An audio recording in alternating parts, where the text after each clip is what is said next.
జరగబోయే ఢిల్లీ అసెంబ్లీ ఎన్నికల్లో ఎవరు గెలిచి అధికారాన్ని చేపడతారా అని ఏ విశ్లేషకులు ఖచ్చితంగా చెప్పలేకపోతున్నారు. ఎందుకంటే ఒకవైపు అరవింద్ కేజ్రీవాల్ గత 10 ఏళ్ల పాలనపై తీవ్ర వ్యతిరేకత, కేజ్రీవాల్ పై ఉన్న అవినీతి కేసుల వల్ల కేజ్రీవాల్ ఒకవేళ గెలిచినా సీఎంగా కంటిన్యూ అవుతాడా, లేక మళ్ళీ ఇంకెవరినైనా ముఖ్యమంత్రిగా కూర్చోపెట్టి మళ్ళీ జైలుకి పోతాడా అన్నట్లు గ్రౌండ్ లెవెల్లో ఆమ్ ఆద్మీ పార్టీపై తీవ్ర వ్యతిరేకత ఉన్నది. ఒకప్పుడు ఢిల్లీలో చక్రం తిప్పిన కాంగ్రెస్ ఏమో ఇప్పుడు ఆ కాంగ్రెస్ అధిష్టానం అసమర్థ నాయకత్వం వల్ల ఢిల్లీలో జాడపత్త లేకుండా పోయింది.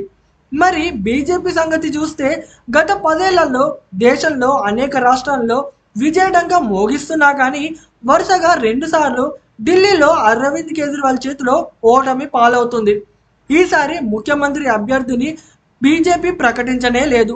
కేవలం మోడీ కేంద్ర ప్రభుత్వ పాలన, బీజేపీ సంక్షేమ పథకాలు ప్రచారం చేస్తూ, అలాగే ఢిల్లీలో అరవింద్ కేజ్రీవాల్ అవినీతి పరిపాలన వంటి అంశాలను లేవనెత్తుతూ ఈ ఎన్నికల్లో అరవింద్ కేజ్రీవాల్ పై ఉన్న వ్యతిరేకత ఒక్కటి చాలు, అదొక్కటే బీజేపీని గెలిపిస్తుందని బీజేపీ నాయకులు అంటున్నారు.